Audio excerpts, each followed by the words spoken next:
Ladies and gentlemen, run, don't walk, put your caps on, do whatever it is, and run on over to the Duval Dive. Of course, I'm Kyle Nash, a student of the game. Welcome in all of you out there in the Duval Devout region there. Your Jacksonville Jaguars had a very intriguing draft, and whether or not you liked it, you damn sure couldn't have been bored by it. But just so I'm not talking here by myself, because we know, I am not a great scout, but you know who is?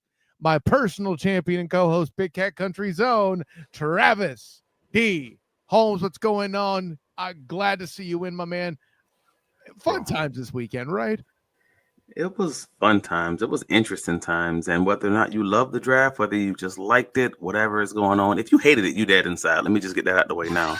But whether you loved it or whether you not, you just in with it. Like, I'm here for it because at the end of the day, everybody's talking about Duval right now. And you got to love it here. Travis is excited not only because we're talking about Duval, but we're about ready to talk about the defensive picks that the Duval Devout will be enjoying here in Jacksonville. Of course, we'll do an episode very shortly for your offensive ones. Don't lose heart there. You might see somebody appear twice because, he kind of plays both sides. But with all that in mind, Travis, let's get into it. The surprise of the draft, I should say the positive surprise of the draft, certainly the surprise of the first round early on, number 2 overall, Travis Hunter. Walk us through it, man. Mr. Nine makes the tackle just so he on the next play can end the drive with this incredible Superman dive. Like, come on, man. It's a secondary and roster overall, man. Like, I am here for Travis Hunter in Duval County, not just because I'm not trying to sound like James Gladstone and give you this huge this huge thesis on who Travis Hunter is, but also it's kind of dope, bro. Like, the best player in the draft on multiple sides of the ball, like on both sides of the ball. It just happens to be in Jacksonville.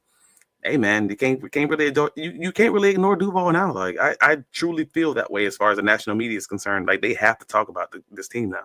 I'll put it this way. If you need somebody intangibly rich to step in the likely event that Tyson Campbell's going to miss time, that's certainly the kind of film you want to see. On that, I shan't front. But, and you and I have both said, we haven't done the offensive episode yet. I'm sure we'll break down a little bit of it too. But what percentage, and I shouldn't say what percentage, how many snaps do you actually think he'll really get at corner with this group? Because I feel like with the acquisitions they made, the draft performance they had, actually the draft performance has little to do with it, right? Because they're focused on DB. Right. I think you talked about that not only on Big Cat Country, but I referenced it on Fans First Sports Network with the 2 draft picks they did get. Yeah, we'll do 2. Why the hell not? So this is going to be interesting though, because I initially they said, let me rephrase. Initially, what I heard before the draft, that if Travis Hunter ever came to Duval County, they viewed him primarily as a receiver, and then he was going to moonlight as a DB. And then after the draft, they were very clear. They being, General Manager James Gladstone and Head Coach Liam Cohen were very clear in saying, we want this to look like it looked at Colorado State. That has meaning. If you're saying you want this to look like it looked, well, what did it look like? It looked like him playing 85% of the snaps for that team. No other player in the FBS in 2024 played more than 56% of their team's total snaps. And Travis Hunter led his team in snaps in both 2023 and 2024. That sounds to me like, hey, man, I want this dude to be playing 80+% of the snaps on both sides of the ball. And if that is truly what takes place here, oh boy, I mean, it will look like Colorado, and that will be very, very interesting in the NFL. I mean, that'd be the first time you have a 2-way starter since, it's been like 60 years. I believe it's something along those lines. Well, we would be full-time 2-way starter. To not mention Troy Brown, who did start. He moonlighted. But he moonlighted doing it. Right, exactly. He didn't have a lot of... He moonlighted. Right. He didn't have a lot of snaps, but he was technically a, air quotes, starting DB. It will be the first time since like the late 1960s, I believe, or early 1970s. Like, it's been that long to have someone legitimately starts most games on both sides of the ball. That will be something different. Right. No, it's nuts, man. I'm looking forward to seeing the outcome of that.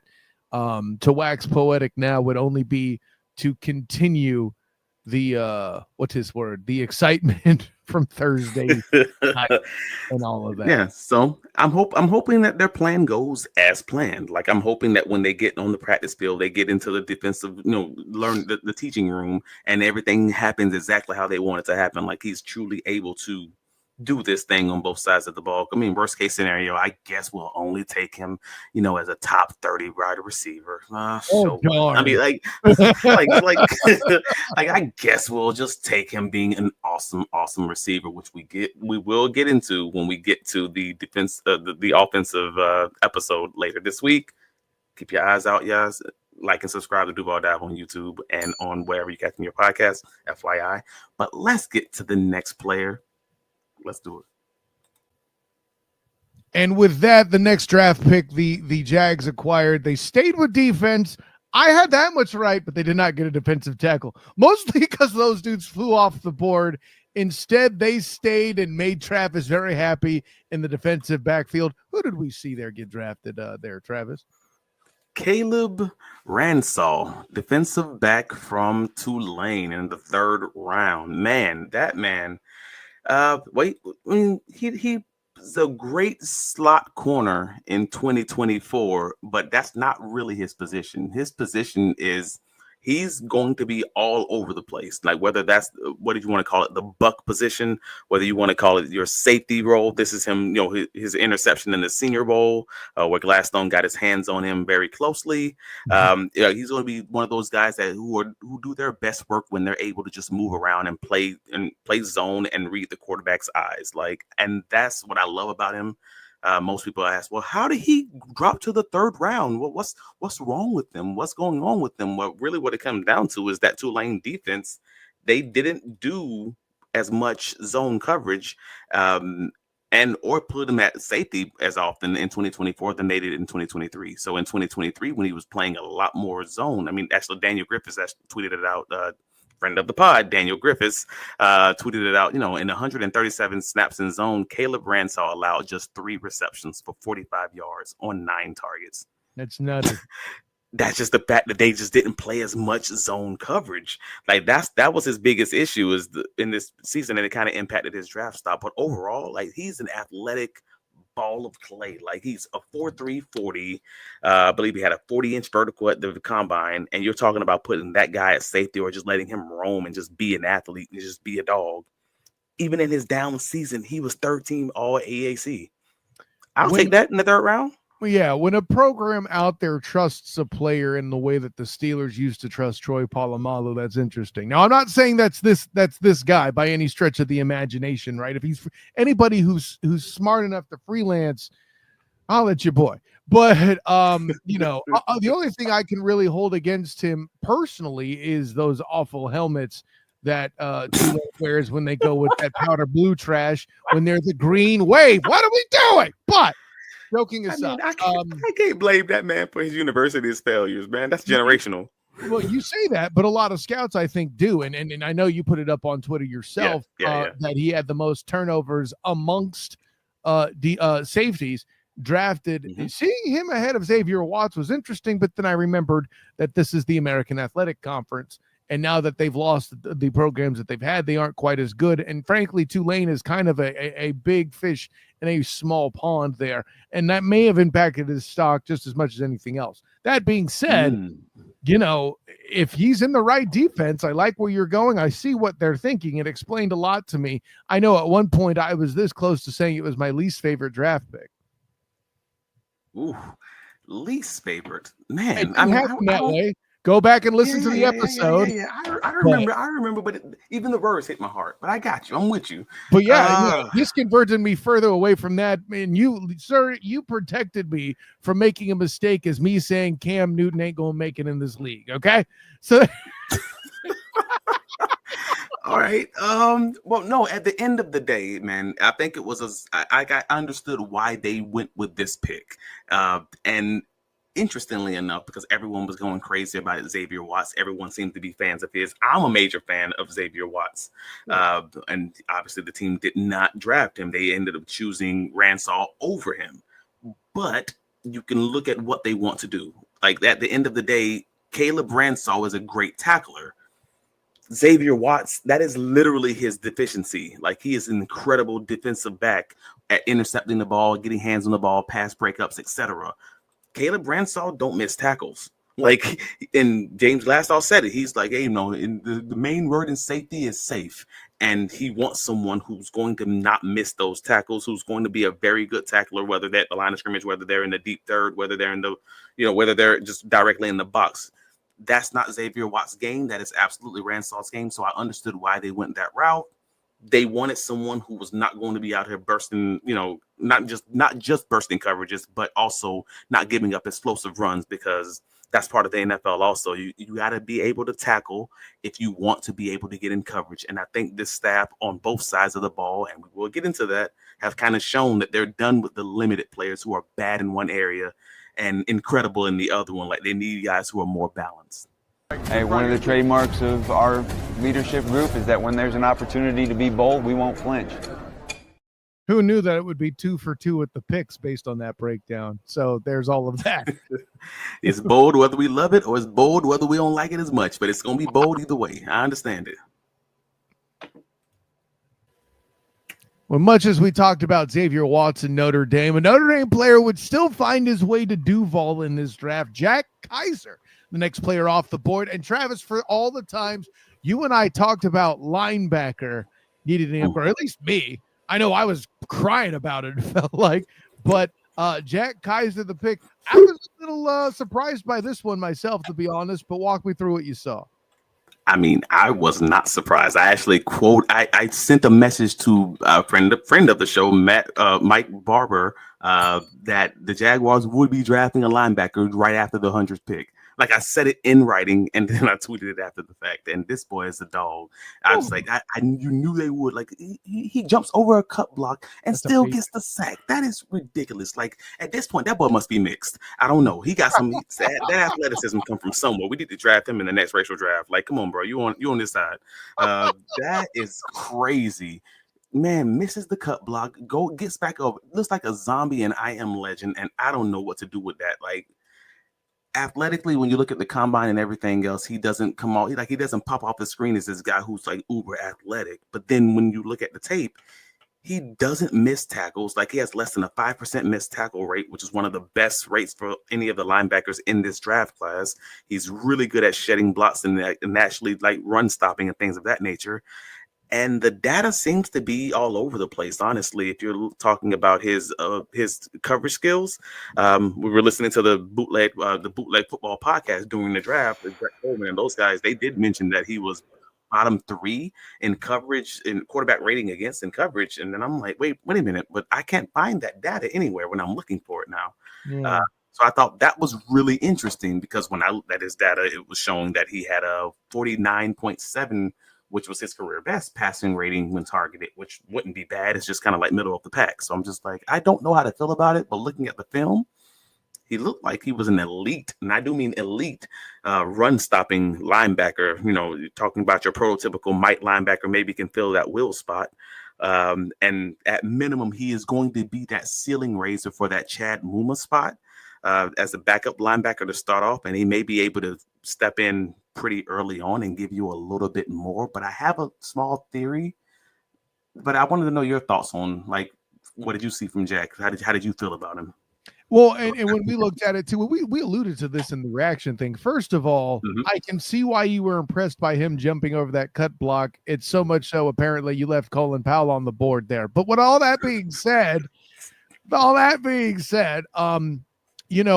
what I hear too of reports surrounding him is that he was a big leader on that defense, kind of like Foye Oluokun, right? This is the part we alluded to, you and I talking about him in the past, is he's I think, listen, you don't just replay a Foye Oluokun and Father Time is on his way for him. I hate the fact that Father Time's a thing here, but it is. And let's be honest, should Foye, it's not so much that I think he'll get hurt and literally miss time, but if there's some way we can manage his load, if he sprains an ankle, a knee, or something, get this young fella in there to do a little bit, and let's try and get a linebacker group that can account for that missing in the aggregate, because Chad Muma ain't going to do it.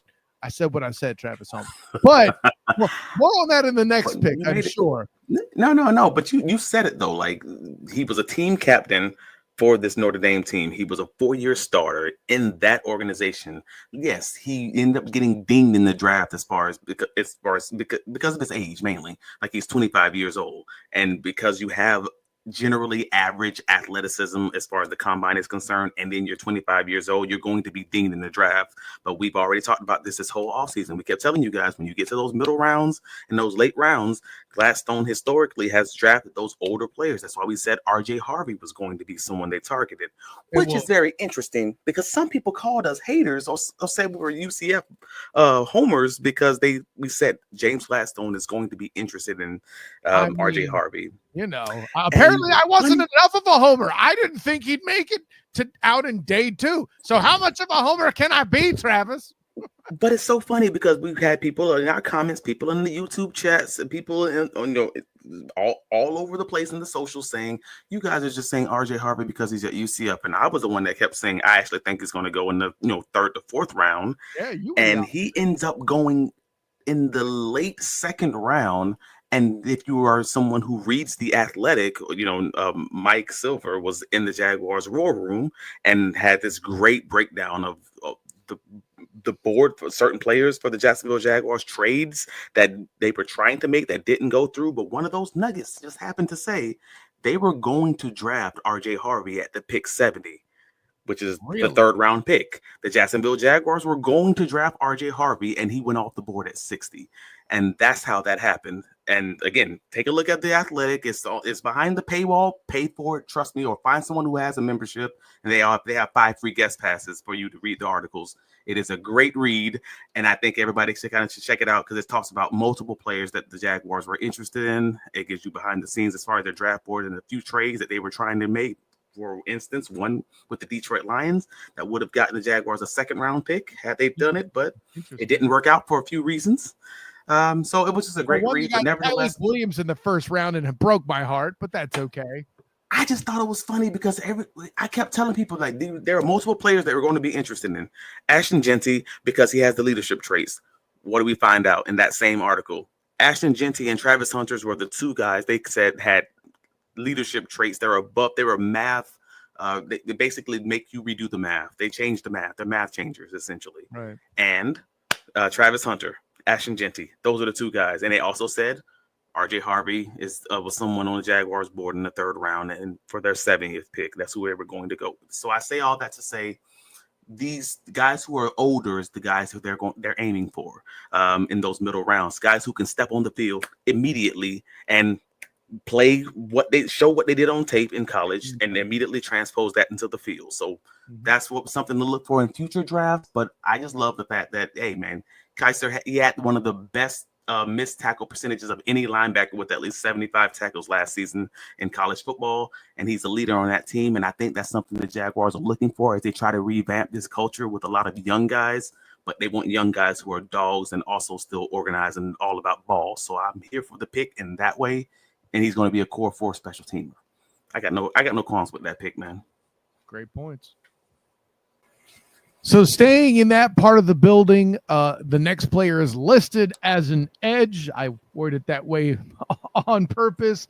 But Jalen McLeod of Auburn, previously of Appalachian State. And I know Travis is going to tell you about the propensity to take players from FCS that moved up to a power school that still were prolific. And the only reason why I'm taking any credit is because I already wrote about that kind of behavior mattering with the black and gold banneret with Mac McWilliams. So this is what we see here. But Travis, build on that. What do you think? No, I mean, you hit it on the head. James Gladstone said it after the 3rd day of the draft. Like, he's looking for one of those key touch points is a lot of the guys who have come from a smaller organization, smaller school, and they move up in levels of play and they still keep that same production. And he's had multiple draft picks in the Rams in the past that have that same, again, touch point. He mentioned, with Jared Verse was one of those guys, drafted from FSU, but also drafted to the Rams. If you're looking at this thing, McLeod had 8 sacks in 2024. He had a very good season, again, kind of playing as a tweener. because he doesn't have the size to truly play every down as far as playing as an edge, but he also played a little bit of stack linebacker for the team.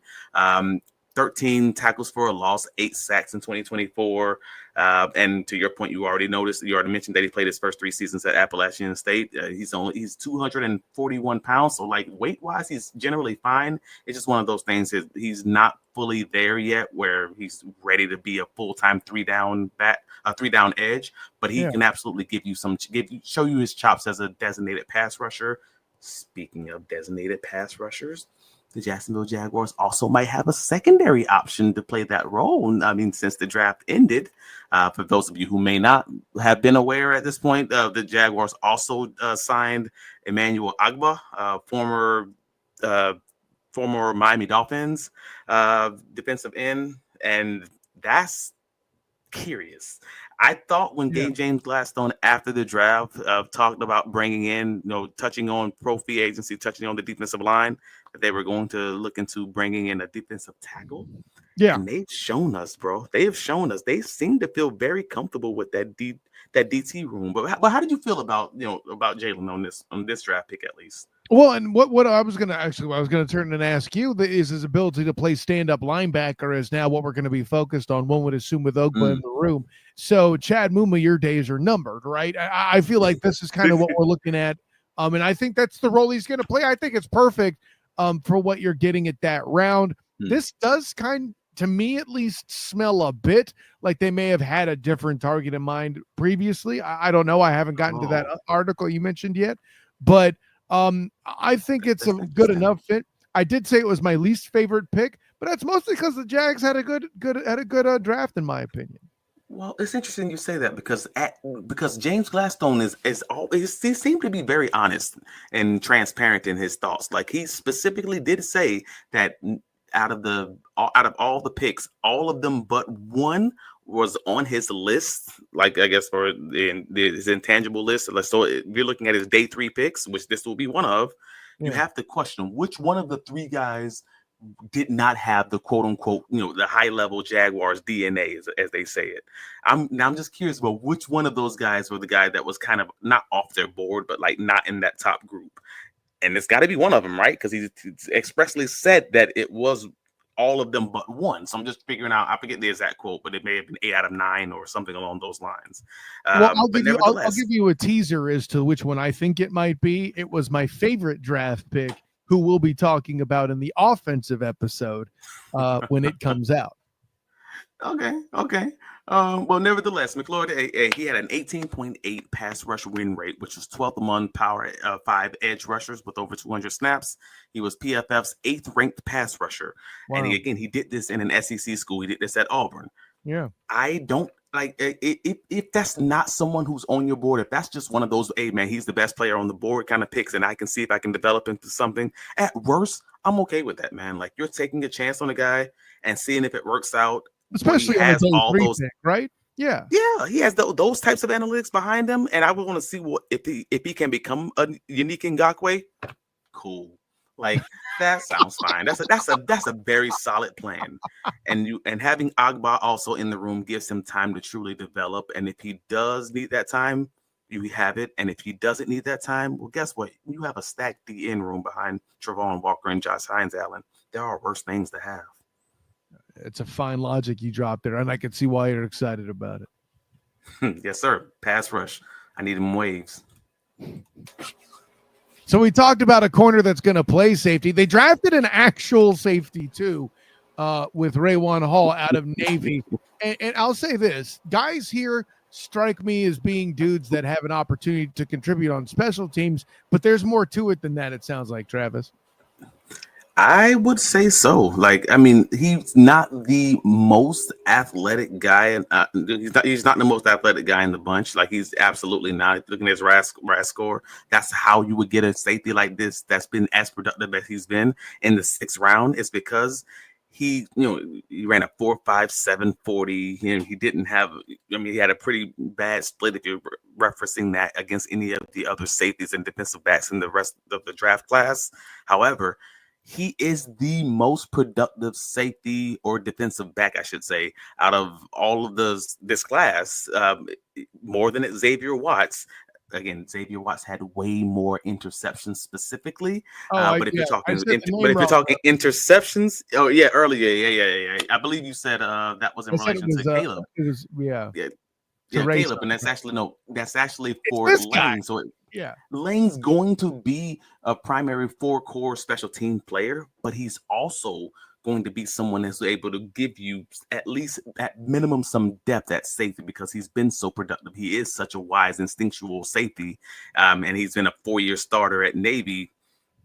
I believe it was the first draft pick the Navy even had in this draft class. Like he had an 84.8 PFF grade, an 88.9 coverage grade, which is like that's Travis Hunter coverage grade levels. If you're talking PFF scores, he had a career best 20.9 force incompletion percentage at safety. Again, this is a thing that he's not even supposed to be known for. He's a special teams ace. I mean, even per James Gladstone, when he introduced him, he was talking about him being a safety, but take a look at his tape from special teams, et cetera, et cetera. Right. And so this isn't your Tim Jones situation where you have a guy who's only on the roster to play special teams. This is a guy who's going to be on the roster, yes, to play special teams, but he's going to be a plus as far as being a leader on the defense. He's going to be a plus and also being someone who can play at safety and maybe even give you a little bit there, depending on how Dewey looks, depending on how those guys behind those starting guys look. Is he going to compete with Dewey and Buster? That is going not Buster, because Buster's going to still probably be a corner, especially playing his zone defense. But Dewey, maybe Savage, Daniel Thomas, and etc. Like those guys. Like I can absolutely see that being a situation for this defense. But I know Gladstone's excited because he saw his special teams play. Cool. I fully understand that. I'm excited because he's a productive guy who may not be super athletic, but every single guy who was good in the NFL wasn't always good because they were super athletic or they were super athletes. Sometimes it's just guys who are smart, some guys who just focus on the game, some guys who just are dogs and trying to get it done. So I'm always going to root for the underdog, and at least he's going to give the Jaguars a plus in the special teams category. There was a guy, Travis, who came from a small school, HBCU, who caught a lot of passes, was really good at his position, ran a 4.640. His name had like a food or a food. No, 4.640. Is he on the DoorDash or Uber Eats commercial these days? I think that feels right on the tip of my tongue. It's like an Asian food. It's Larry Ice. That Larry Tice. Maybe it's obviously it's Jerry likes rice. Yes. I got you. That dude. But so you're not wrong. There are absolutely some guys who can just find a way to get it done, and despite maybe not being the most athletic person or having those physical limitations, they just are better. It's game intelligence. It's those things that matter, especially at the safety position, man. It's simply put. You got it. Before we wrap up tonight, Travis had a UDFA that he's so absolutely excited about. Well, how did you put it? That they got another draft pick, actually? But tell me about this guy. That's it, bro. Like everybody else keeps talking about the Jaguars and their 9 draft picks, and I'm like, what 9? They got 10. I don't know what y'all talking about. Like y'all didn't learn math, man, in America. Like for real. So I'm talking about Jabbar Muhammad, cornerback out of Oregon. Like because he is an outside corner who was 5'9", 182 pounds, many people think that he can't play outside corner at that size, and because of that, that's what people are kind of pegging as the reason that he fell in this draft. Not to mention he transferred from Washington after the 2023 season into Oregon in the 2024 season. But folks don't pay attention. Well, some folks don't pay attention to him. The folks that I talk to, like in the draft community and super fans of the draft community, they know who Jabbar Muhammad is. And the fact of the matter, the Jacksonville Jaguars got him for nothing, for no draft picks, is kind of crazy to me, because after that 2023-2024 season at Washington, Muhammad was a first to second round draft pick. I think nearly everyone thought that leaving that season. And he was a top 5 Pro Football Focus coverage grade. He was first team all Pac-12 at that time. And again, projected to be a first to maybe second round draft pick. And then he transfers to Oregon in a different defense where they play a little bit more man coverage instead of the zone coverage, which he seems to be better at. And at outside corner, and he got he got torched a little bit and playing a different scheme. And now I think it sounds like the Gladstone and company, or Cohen and company, Campanelli and company, are maybe leaning on, I think we can do something with this guy, maybe an outside corner. I know he's not the right size and everything else because he's only 5'9", 182, but maybe we can put that guy into a situation where he can compete and potentially have something there again for nothing. And I'm pretty excited about that. Everyone know this is my Josiah Cephas pick, but on the defensive side of the ball this year. So everybody talked, last offseason talked about Cephas as being the guy in the receiver room. Well, I'm with Jabbar Muhammad as the guy in the cornerback room that I'm going to be rooting for, that underdog that I think can actually do it because he's done it in 2023, and maybe a new scheme and a new NFL coach can help him kind of reach those levels here. I feel like I've heard a little bit of, is this the guy Brett Coleman featured too? Because I seem to remember his name coming up. Granted, it may not have been lately, but Brett Coleman did a hidden gems kind of a show. And I think Muhammad may have been on that. I'd have to double check. But that makes sense. I might have missed that one. I'll put it this way. There were a number of dudes. Check it out. There were a number of dudes you and I have talked about through our mock drafts that came up. And whenever the great Brett Coleman says it, I know there was one in particular in the Jamal St. Cyr episode where I had actually DM'd friend of the show, News 4 Jackson's Jamal St. Cyr, and said, Coleman said it. We're geniuses, So, that all being said, if you used to play for a group that was in the hunt for a national championship at one point, you can't be too bad at something. So I'll leave all of that. That. So I think overall, the Jacksonville Jaguars, just looking at the defensive group that they've kind of put together here, I think they did a solid job. They came to some different conclusions. And I say this based on actions. I judge someone's actions more than I judge what I believe that they should believe. So in this situation, we previously told you guys based on our tiers that we thought cornerback, as far as the defensive side of the ball, we thought cornerback was essential. We thought safety and defensive tackle were important positions for the Jacksonville Jaguars. Well, as they've shown us with their draft picks and free agent acquisitions after the draft, now that the roster is fully complete with 91 active players at this time of this recording, okay, cool. They seem to think that safety was moderately important. They drafted 2 of them. They thought cornerback was important. They got Travis freaking Hunter. They got the best of them in this draft class. They didn't seem to think that defensive tackle was important because even after the draft, they did not sign one when they had the option in free agency, curiously. Well, what's the true lesson there, Travis? Think about that. That means they like the guys they got, for better or worse.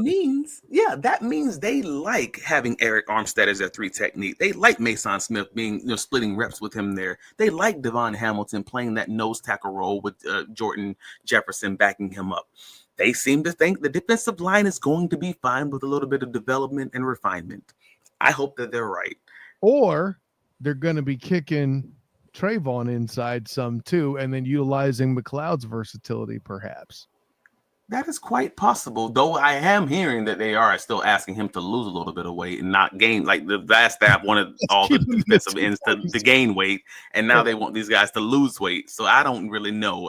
Bad news for Chad Muma. That's what I know. Maybe. I don't know, man.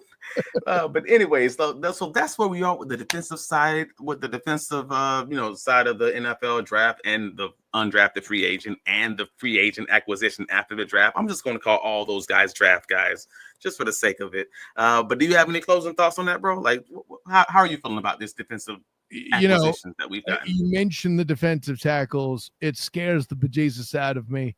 But for now, I'm going to wait for camp and see what happens. But if I see them getting pushed around again, you're going to hear about it after those particular events. And I'll leave it at that. Travis, tell the world.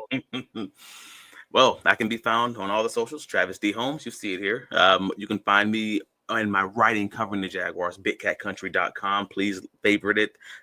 We're getting to that time of year where rookie camp is starting, mini camp is starting, all the offseason things that you guys aren't going to get that information from anywhere else. BigCatCountry.com. Keep it locked in. We're going to have you guys covered.